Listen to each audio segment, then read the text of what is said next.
Hey everyone, it's Carl. You're listening to the Misfortune Cookies podcast. In today's episode, I will be interviewing my wife Rachel, who shares her experience with an eating disorder. Rachel discusses her journey with food, her body, her diagnosis, and how she eventually sought help and treatment. If you feel like this episode could be triggering for you, please feel free to skip. We hope you enjoy this conversation. Hi Rachel. Hi Carl. Thanks for taking the time again today to share your story about your experience with an eating disorder. Where would you like to start? I guess I could start with myself growing up and what my relationship with food and my body was like as a child. I developed my eating disorder, I would say, at 16. So leading up to that, I was happy preteen, if that exists, and had a pretty normal relationship with food and my body. I, was not oblivious to the peer crazes of trying to diet and worrying about body and how it was changing. But I think I remained pretty immune to it. My parents were pretty neutral about body size and what I ate and didn't make a whole bunch of comments about my body. So, not a likely candidate for an eating disorder, I would say. Yeah. Well-adjusted, Pretty normal. Okay. What about gymnastics? I was a... hesitate to say competitive because it makes it sound more professional than it was. But I competed in gymnastics for about 5 years. And there was definitely a culture of being told that you're too fat. A body consciousness. I think being in the leotard would do that to anyone. But I still think that I remained unscathed.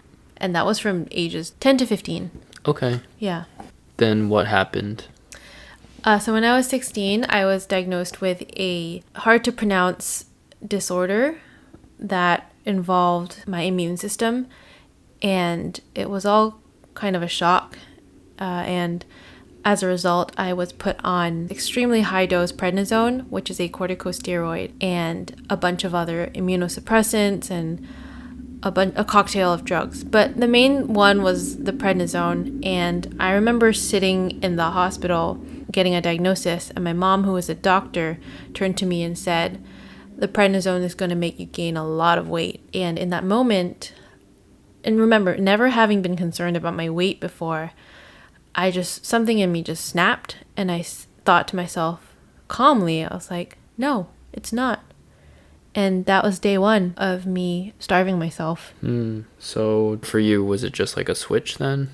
It felt like a switch just flipped. You could argue I had the propensity to develop the eating disorder, like a perfectionist streak, type A, want to achieve excellence, very focused, disciplined, good with numbers and calculations and researching, and also good at hiding things.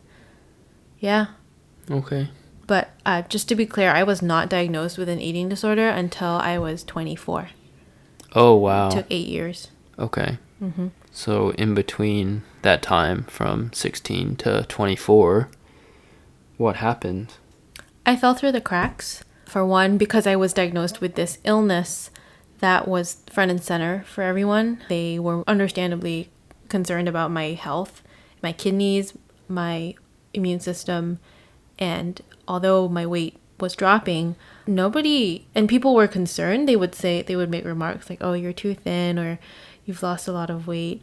And my parents sort of knew that I was becoming very neurotic around food and would have these weird obsessive behaviors and have a lot of tantrums around food.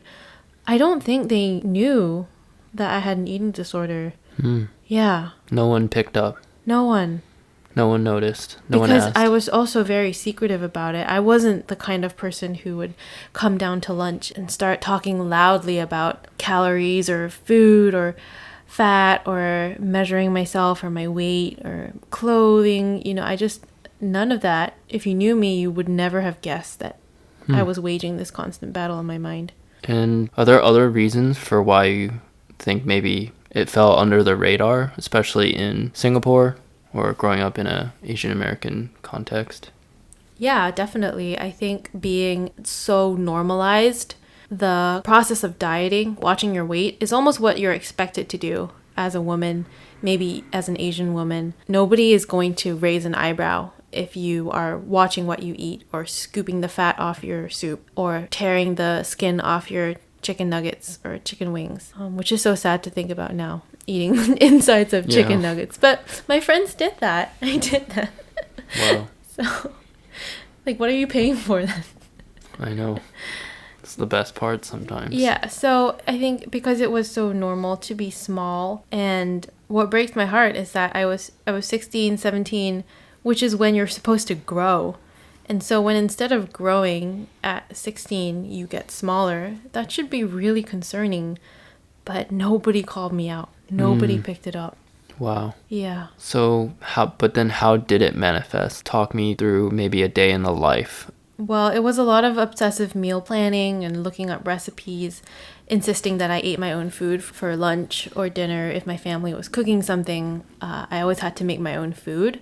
And I went through different phases of what I felt like were safe to eat. Back then, I don't think paleo or keto even existed. It was a lot more of fat-free and being vegan and a little more dated in terms of diets.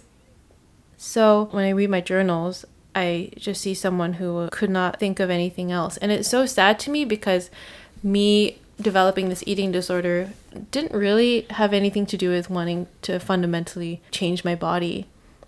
It was, for whatever reason, my way of coping with this diagnosis and maybe other things that were happening in my life.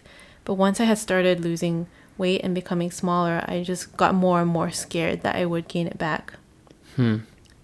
So yeah, definitely a lot of disordered food behaviors, a lot of disordered body behaviors. For example, something called body checking, which is when you develop these compulsive tendencies to check your body, to measure it, either with a scale or a measuring tape, or even with your hands or your fingers, or checking for a thigh gap. So my day was just punctuated by small obsessive things like that. I'm curious because you mentioned here that it wasn't about losing the weight at the end of the day, like the relationship. It didn't start out that way. Okay. But the funny thing about a starved body is that when you're starved, you start to become obsessed with your body and food. And this was documented in a fascinating study called the Minnesota Starvation Study, where they starved volunteers in some earlier part of the 20th century, back when it was ethical to do things like that. They starved these men who were psychologically healthy, had no issues with their food and body, and within a few months they became obsessed with food and their bodies. So something about starvation itself triggers this obsessive mechanism, and it then becomes like a slippery slope. Yeah. So how did that feel for you, maybe on when it was really bad? I'm thinking more to college. So moving forward a little, I always struggled a lot with food and my body. It was just my way of being. I never thought it was unusual. I never thought it was something wrong, or much less an eating disorder. I never thought I had an eating disorder. I do know that I was very socially isolated because I was so afraid of eating with people. I was so afraid of having a situation where I would have to eat something I didn't want to eat. When somebody would spontaneously suggest, let's go eat wings or let's go eat ice cream, and I would freak out. I would have a full-blown panic moment and not know what to do. That was so scary. It was easier to just hide. How did that make you feel on maybe a particularly low day or moment? I don't know. It's hard to say because that was just my everyday. Wow. Yeah, I was miserable. But I was high functioning too. I did well in school. I still managed to have friends. I had extracurriculars. But this voice, this low hum never went away. And I think it was particularly bad when we were engaged. And I guess I was in a relationship that was close enough for my neurosis to really show and reflect and not have a space to hide in. I couldn't isolate. Every meal that we had, I'm sure you remember, every meal that we had was a battle. And I was so touchy and aggressive and anxious and moody. And, you eat socially, you eat 3 times a day. Yep. So, sometimes more. Sometimes more, often more. So that was really, really bad. And I still couldn't put my finger on it and say, I have an eating disorder and I deserve to get help. I thought I had a moral issue. I thought I had a sin issue. Yeah. Wow. Any thoughts on why that was the case? You thought that it was a moral issue and a sin issue instead of being able to identify that it was an eating disorder. I think one of the tragedies of eating disorders is that you are not motivated to kind of suspect that you have one. I was so afraid of being found out. I hid my eating disorder thoughts so much because I was afraid that if somebody found out, they would stop me and I wouldn't be able to do this anymore. And that felt like the scariest thing in the world. Got it. So having a diagnosis would mean I need to get help, which means I need to stop. And that would be absolutely unthinkable. So leaving it unnamed, calling it something else seemed, that's logical now that I think about it. It had this own sort of self-preservation instinct. Yeah, the eating disorder was self-preserving, absolutely. And of course, on top of that, there are these layers of, I didn't really know anyone in my life who was, quote, normal and sought help for mental health issues. In my upbringing, if you are seeking help for a mental health issue, you're crazy. Right. You're like really off your rocker. Normal people don't have mental health issues. Can you speak more to that? Yeah. The culture aspect. We had a mental facility. We have a mental facility in Singapore called Woodbridge, and it was thrown around as this way to tease your peers. Like, oh, you're so crazy. You need to go to Woodbridge. Like, you're psycho. Go to Woodbridge. So definitely a cruel childhood stigma. And do you know if people with eating disorders went to Woodbridge? I don't know. I think I looked it up actually. They've renamed it to something else, probably because there's such a big burden attached to that label now. So what I'm hearing from you is that the fact that eating disorder is attached to or is a mental health issue diagnosis, you had a lot of difficulty identifying as someone with an eating disorder. Yeah. Also, okay. Specific to the eating disorder, I always thought I wasn't thin enough to have an eating disorder. And Jennifer Gaudiani, Dr. Jennifer Gaudiani, has a brilliant book on this called Sick Enough. And it explains a little more the eating disorder voice that tells you, no, you're not sick enough. You're not thin enough to get help. And it has a lot to do with the popular image of somebody with an eating disorder. And it's somebody who's white, thin, upper middle class, young, and gaunt. Just really, really gaunt. And that is the image of somebody who's sick enough. So for me, as a, petite but not unusually so for an Asian woman, young woman, I had friends who were similar to me in body size, and in my mind I said, can we all have eating disorders? Certainly not. If other people are the same size as me and I'm not always the smallest in the room, I can't possibly have an eating disorder. That's almost in a sick way. I thought that a vain thought to have an eating disorder, because that would mean I would think myself thinner than I actually was. Wow. Okay. Yeah. So then to bring it back to us being engaged, how did this all come to a head? And what was it like to be in your body then? Oh my gosh, I was so miserable. I was working at Google. I had food around me all the time. I ate pretty much nothing. I used the gym all the time. And I was so mean to you. Maybe you should tell this part. Well, I just remember that you had lots of headaches and poor bowel movements. If any. And you couldn't sleep. It's cold all the time. You were always cold. When I held your hand, your hands were always cold. I mean, just from what I experienced, it seemed pretty miserable. I don't know if you want to talk more about that. Yeah, and that's the physical part. And, when you starve yourself, your body is so, so smart. Your body wants to preserve your life. So your body dedicates its resources to keeping your vital organs going, which means that it's not going to waste so much energy heating your body up. It's not going to waste energy on your digestion, or rather, something happens where it realizes it's not getting a lot of food, so it tries to keep this little food that you eat in your digestive system as long as possible to try and get as much out of it as possible. It's called gastroparesis. And of course, I thought, oh, I need to eat more kale. I was eating a lot of kale, but yeah. And then, of course, your body is not prioritizing reproduction. So your reproductive system shuts down. I stopped getting periods. Hormones went offline. And did that signal an alarm for you? Like, you know, no periods, no bowel movements, brain fog, headaches, you know, always being cold. Crazy thing about diet culture is that you are always to blame for your ailments. And in particular, when you have dysfunction in your body, the answer is always to diet. You know, I don't know if, do you get that messaging? Like, oh, headache? Constipation, right? You need to cut out dairy, you need to cut out gluten, you need to eat all organic grass-fed food, you need to stop eating soy, caffeine, nightshades, FODMAPs.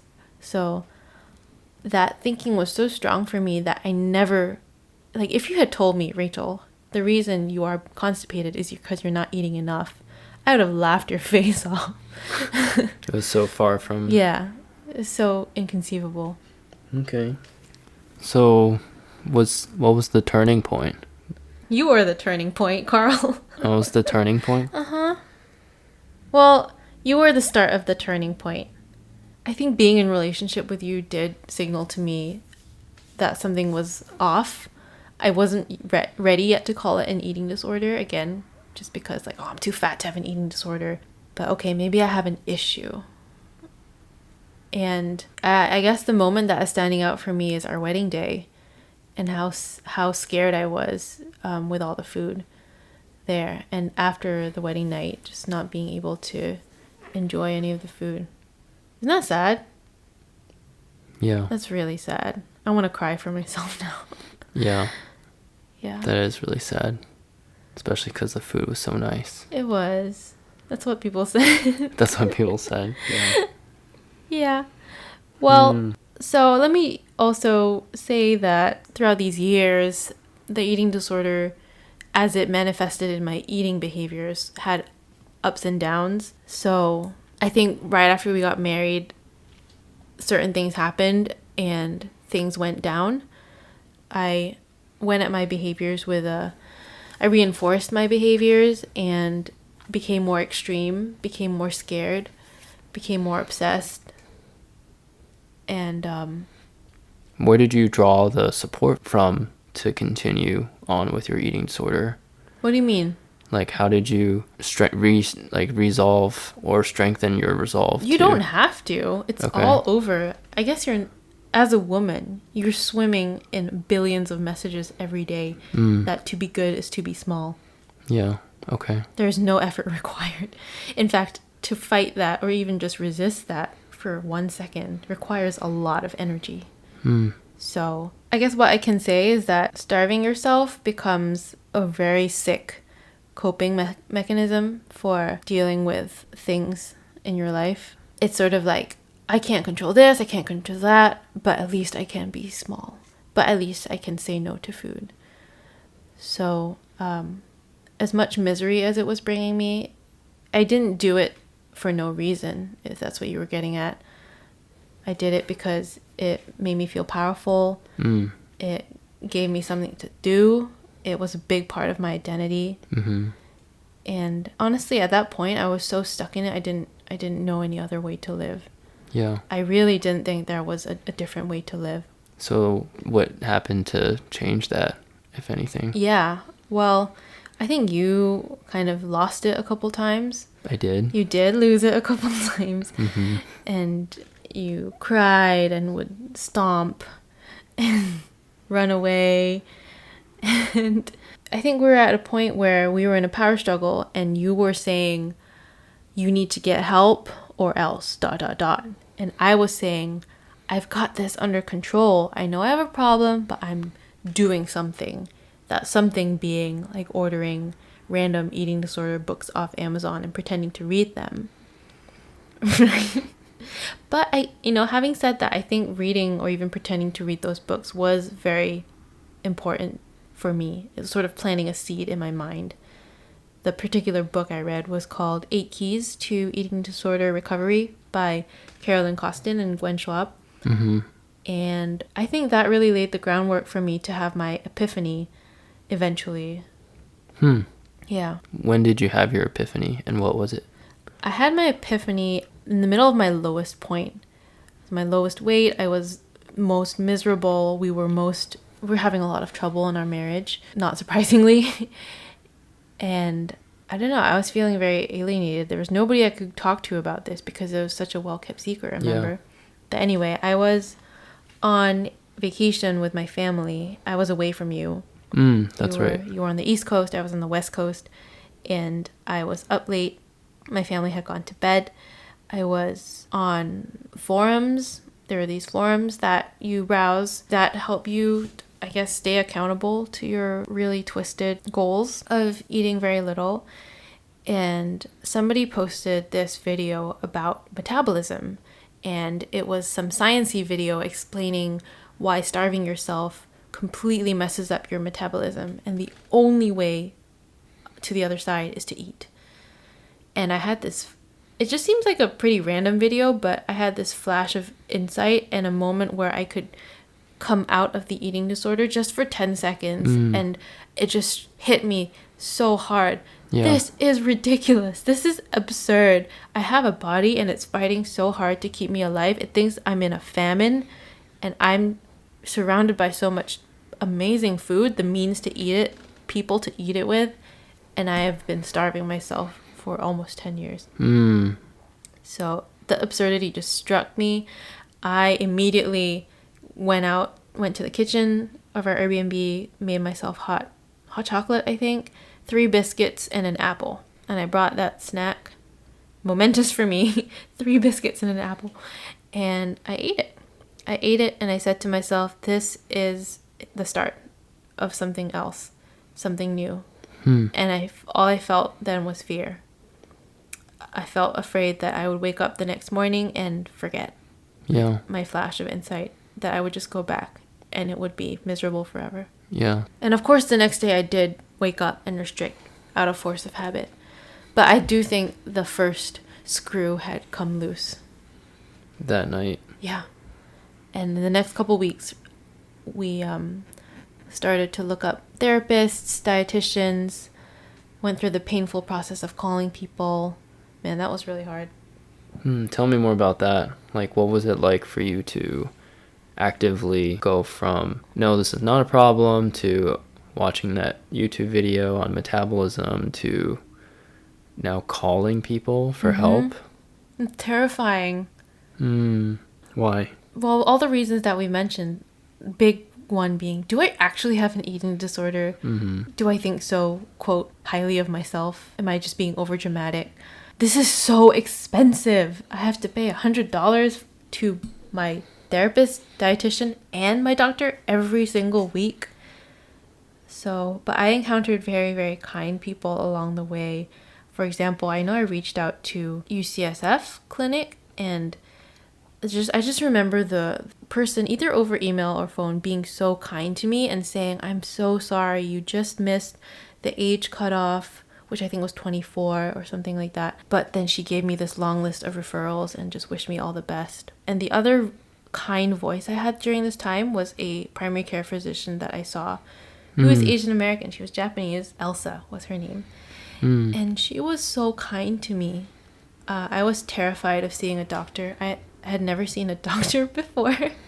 In America? Yeah. No, ever. Oh, because... my mom's a doctor. Right. And I have a lot of trauma around being weighed, even though I weighed myself plenty, but I have trauma of being weighed by other people. And so for that reason, I had never seen a doctor. But yeah, so I saw this doctor, and she was very gentle and kind with me, and she acknowledged that there were some eating issues, but she was just so normal about it and so gentle. And I also told her, she asked me if I wanted to have kids, and I said, Yeah, and she said, you can start now. You can take a prenatal. You can do that before you even start trying, and hopefully, I don't know exactly what she said, but she just encouraged me in the nicest way to pursue health. And I left that so motivated and touched that I went out and bought an almond croissant and ate it. Wow. And freaked out about it for the rest of the day. But I would say what helped me going in this arduous process of finding a therapist was kind voices, really like kind strangers. Yeah. Yeah, and I had a few false starts with therapists and dietitians. I had a very bad experience with my first dietitian, who kind of spoke to me as if I was 5 years old. I wrote her a check for that session and said in my head, good riddance, I'm never going to see you again. But I eventually found a dietitian that I think saved my life. Okay. Yeah. Who, and if you don't mind sharing, who, and so it was first Dr. Elsa, and then good riddance, and then... And then I saw a woman named Costin. She is a health at every size dietitian. We can talk more about what health at every size means later, but she was so compassionate, gentle, and firm. And do you remember she met with both of us for the first session? Yeah, what did you think? I thought that she had a very calming presence. She had the same boots as me. She had the same exactly the boots same as you. park boots as me. Yeah. Yeah. So maybe that was even a sign that you could like relate to her and walk in the same shoe. Yes. Like, I don't know, at least like feel safe around her and respect her. Yeah. Where do you want me to go from here? Maybe share a little bit about what the two of you worked on in therapy. Yeah. So I saw 3 professionals. I was considered part of outpatient therapy. So I saw my therapist. I saw my dietitian, Costin. I saw a therapist, and I saw a doctor who specialized in treating eating disorder patients to make sure that I was medically stable while I was going through recovery. And did you have to find the other two as well? Or? Well, the therapist was in the same building as the dietitian, and they worked together, so that was easy. And then they all sort of have their own like referrals and favorites of who they already work with. But it was very inconvenient. It required a lot of travel. It was virtually impossible to work full time. It cost a lot of money. But I think we were at a point of desperation. So what did we work on? We worked on eating consistently and hitting all the food groups: protein, fat, carbohydrates. So eating consistently started with eating 6 times a day. And then once I had that rhythm, which was very difficult and my body reacted very strongly, but pushed through it. And then we started focusing on making sure I had protein, carbs, and fat at every meal, and at least 2 of those during snacks. 3 meals and 3 snacks a day, at least. We used an app called Recovery Record for me to log my food and to just log feelings and thoughts around the meals that I was eating. And she would check in and give comments, suggestions, tell me when I was eating too little, which was most of the time. And we sort of went from there. So I think the first part of recovery was just getting into a rhythm of normal eating, normalizing eating, because I had lost my hunger cues. I had lost my sense of normal. I wanted to eat normally, but I just didn't know what it meant to eat normally. Right. I just had no clue. Did she give you any additional guidelines or set any additional things to look out for? Like how did she assess you, I guess, is part of one of my questions. Well, I think their first priority is to help you to get to a physically healthier state, which is going to involve eating more and gaining weight. So I guess what she was looking for is all the things I just told you. Hitting macronutrients, fat, protein, carbs, eating consistently, eating enough portion size wise. So I had a very good idea of like, okay, breakfast, I need to eat 2 pieces of toast, each of them with a topping, and something like a yogurt or a fruit or both, and more if I wanted to. But we had very concrete goals in terms of what I was to eat.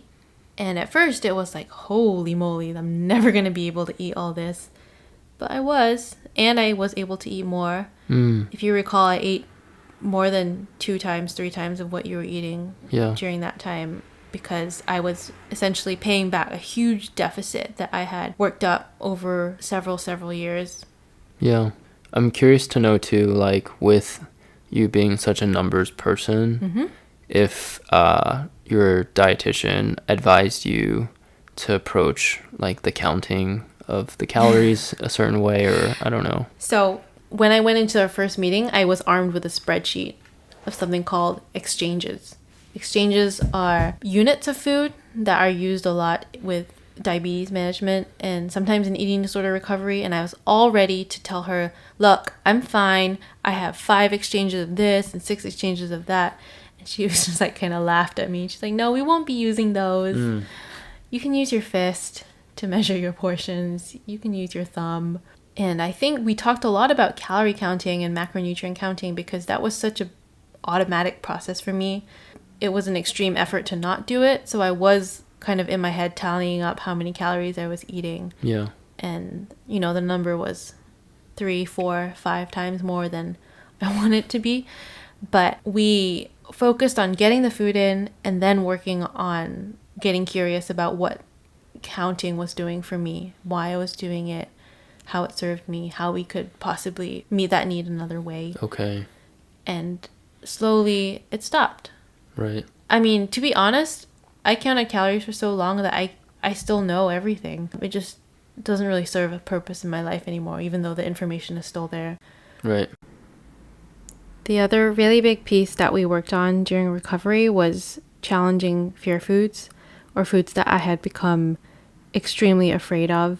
And usually these were foods like cookies or desserts or chips, all the good stuff.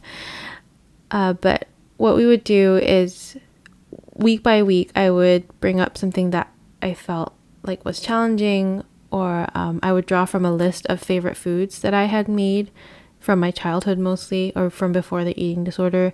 And we would systematically go through one by one. And it was very self-directed. I would always say, okay, I want to bring this back into my range of things that I eat. And then we would work through it. I would practice, I would report back how the experience was, and she would really help me to slow down that moment where I panic over the food. I have a lot of memories of sitting in a cafe, hyperventilating over a cookie.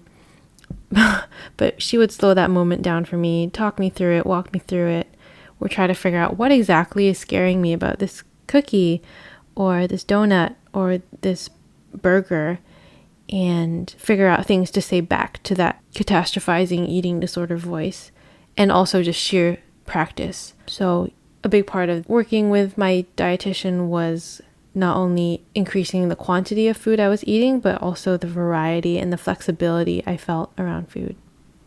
That's really awesome how she didn't force you to stop or try to change existing behavior, but rather like worked with it. Yeah.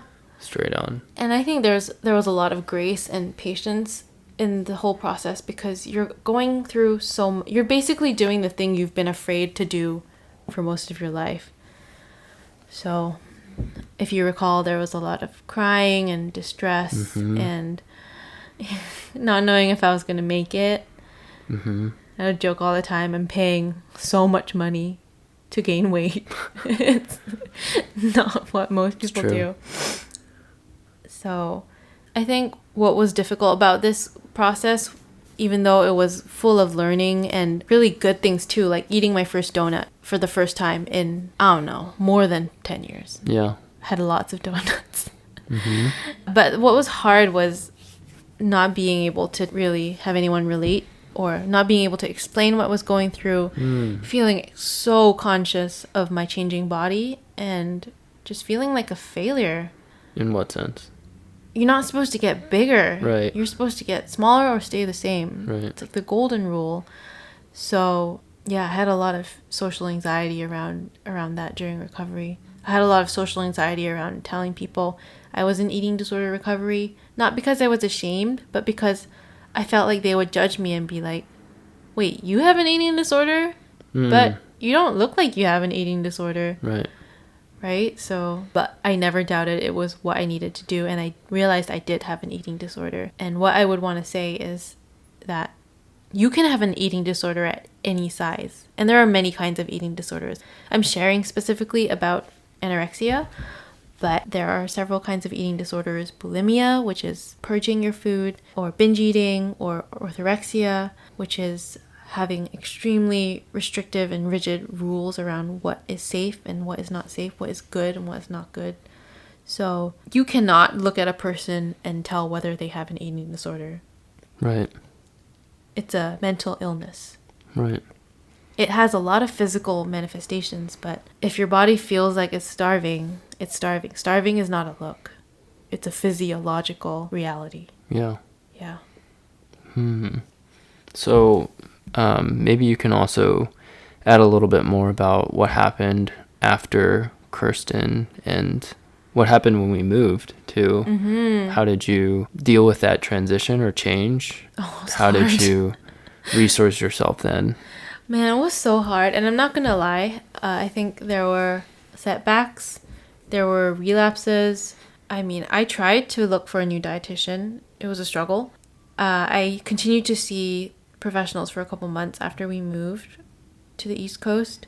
But yeah, I don't know. It was such a whirlwind, actually, because I think it was a couple months after we moved that we became pregnant. Mm-hmm. And that was just a whole other curveball. And then had a miscarriage. And that's a whole other topic, and I guess more a complex intersection of ways in which I feel like I need to control my body and my body is failing me, that dynamic. But gosh, how did I resource myself? I guess there was a point where I went back to seeing a dietitian because I knew I needed help. And I did a lot of, I don't know, just doing the same thing every day, like practicing eating every day. I purchased and worked through the Intuitive Eating Workbook by Evelyn Tribole, and that was extremely helpful. Mm-hmm. But I don't think there's a magic formula. I think for me it was just going through the process. It took several years to feel like my brain finally rewired itself, but there was a moment, or maybe there was like a month or a couple months in which I could feel my brain. It sounds ridiculous, but I could feel my brain changing. Yeah. And I was just like, I don't struggle anymore with whether or not I should eat to fullness or past fullness sometimes. I don't struggle anymore with wanting to change my body all the damn time. I just am, you know? Yeah. So I don't have a good answer for you in terms of what I did to make it work. I blogged about it. And I had talk more about that. Were there any other like better online spaces or resources that you found that helped you? Yeah, definitely. There are a bunch of blogs that I found.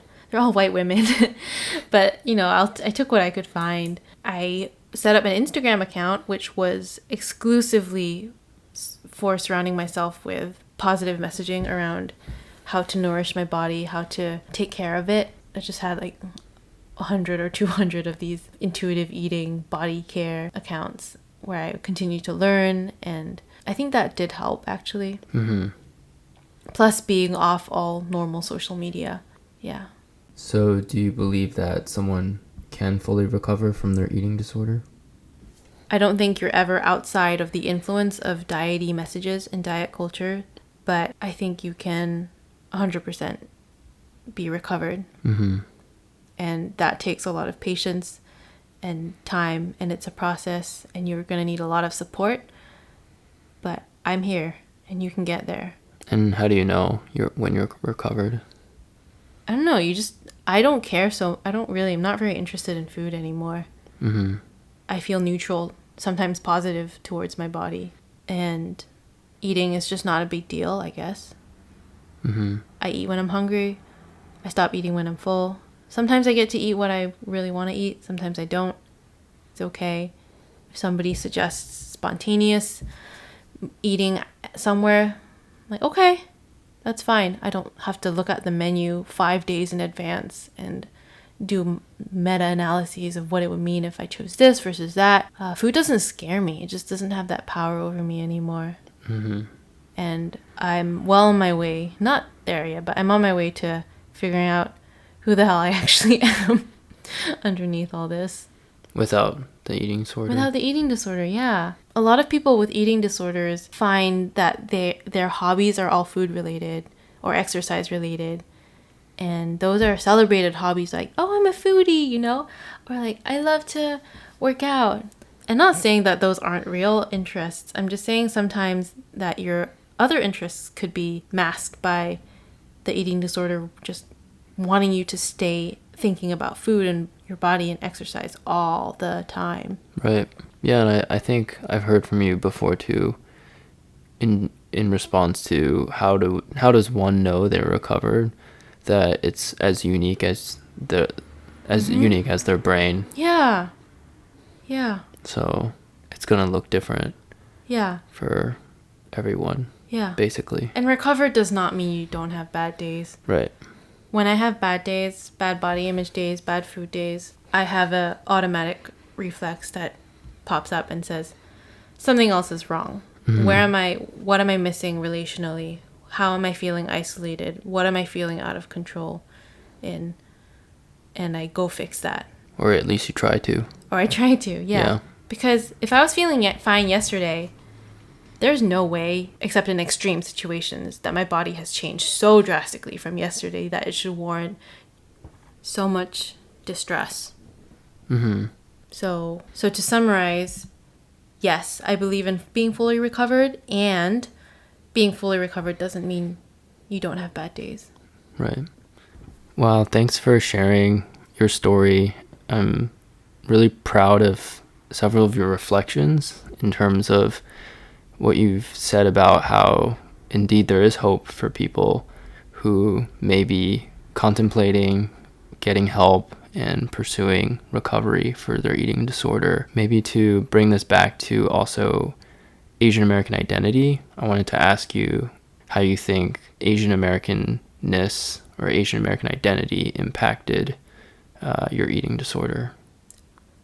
Well, so I wasn't an Asian American when I developed my eating disorder. Right.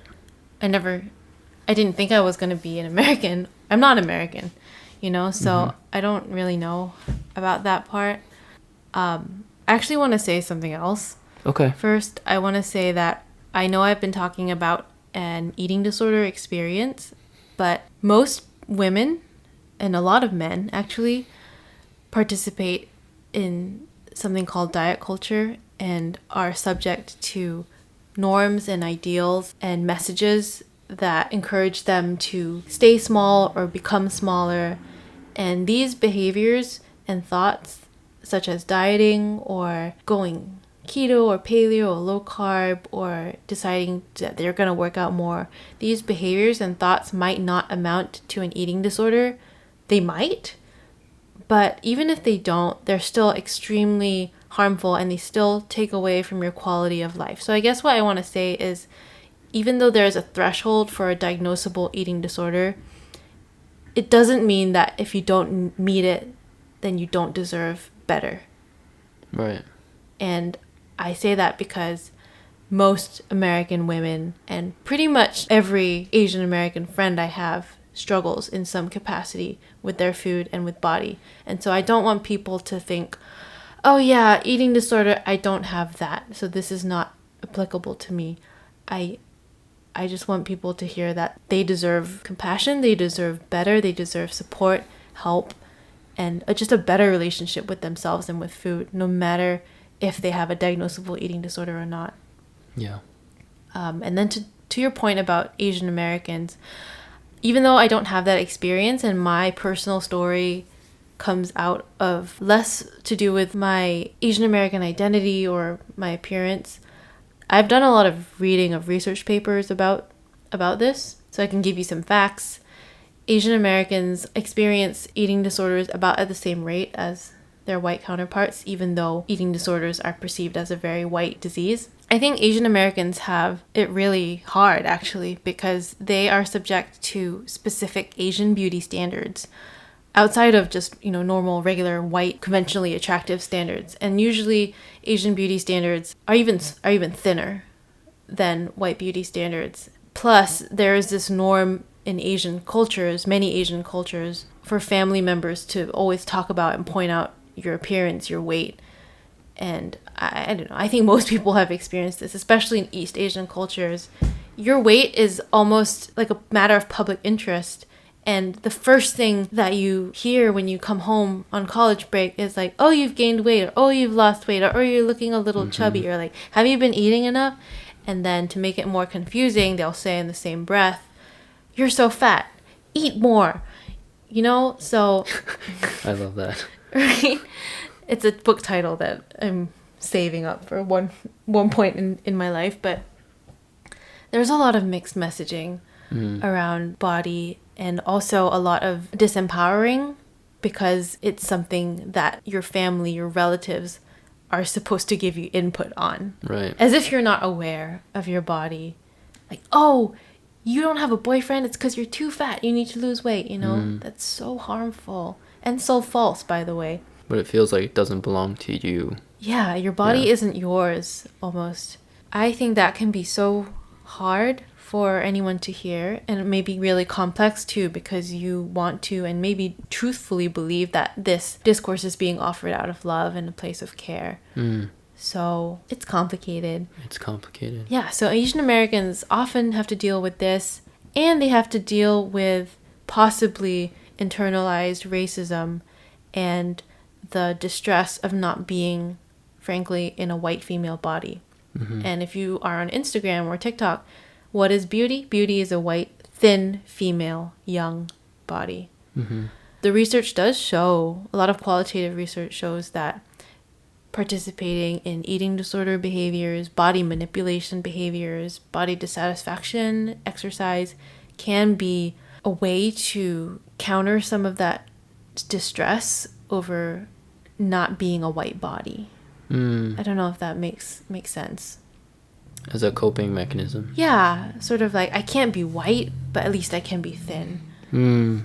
Or I can't be white, but at least I can be really muscular. Because Asian beauty ideals tend to be more stick-like, like more just thin and fair. But now what's in vogue in terms of American beauty ideals is to be tan and muscular and toned. Not bulky, but, you know, toned and thick, I guess you could even say, in the right way. You know what I'm talking about? THICC? No. See? Never mind. So, I mean, you're being pressured into this ideal, two different ideals. What are you supposed to do? Right. It's impossible. And you can't be both at the same time. Yeah. You can't be showing off your hamstrings in your Lululemon yoga pants and then going home and being waif-like. Actually, you can. I have friends in college who would be on very extreme diets right before they went home to their Asian countries or families. Wow. And sort of adjusted their body depending on the circumstance. Wow. Yeah, so that's just a lot. And I say this with the utmost compassion. It's so much. It's so much pressure on your mind, your body.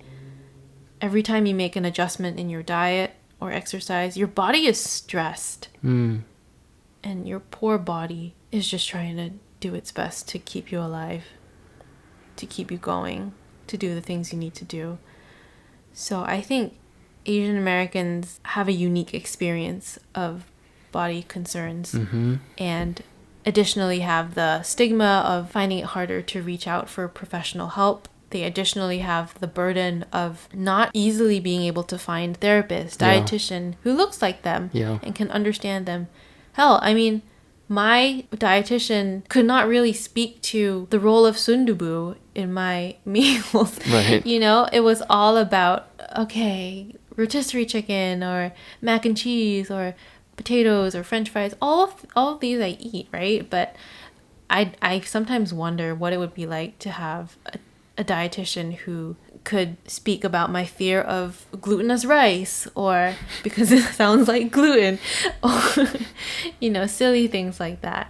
Asian food. Or even the culture around food, where people scoop food into your bowl. Or the culture of parents asking you to get on the scale in front of them. stuff like that. Yeah.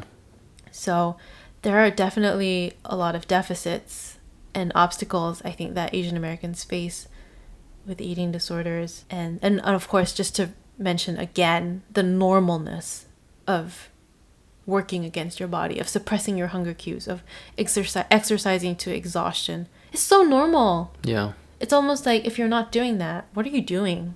Right.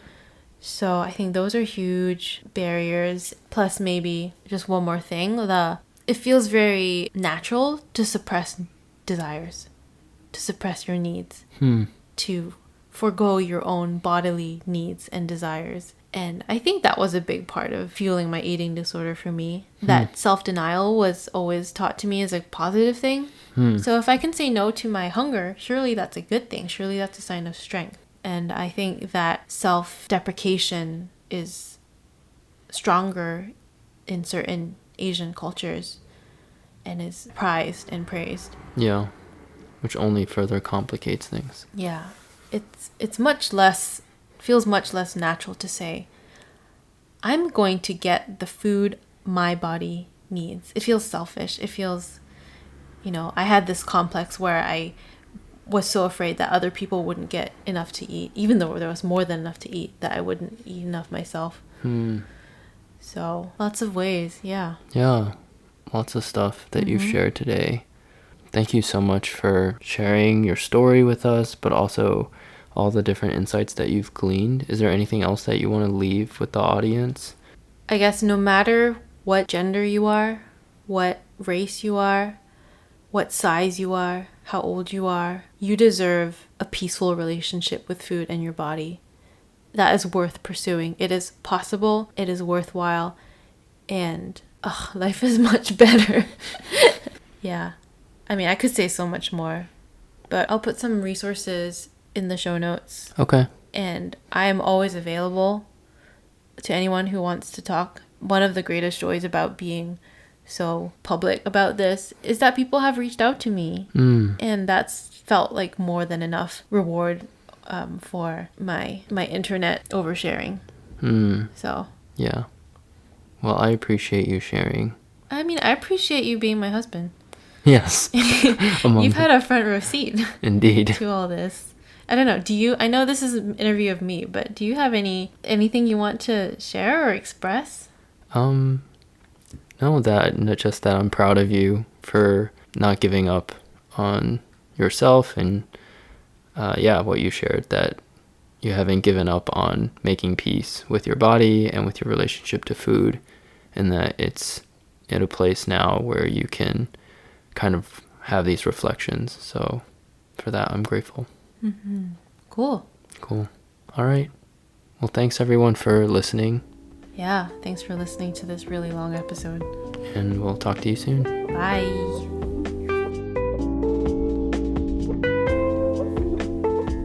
Hey, thanks for listening to the Misfortune Cookies podcast. If you're enjoying the podcast, please share it with your friends. Subscribe or give us a follow. Also, we'd love to hear from you. If you have any questions, comments, or you would like to share your story with us, send us an email at misfortunecookiespodcast@gmail.com. Bye!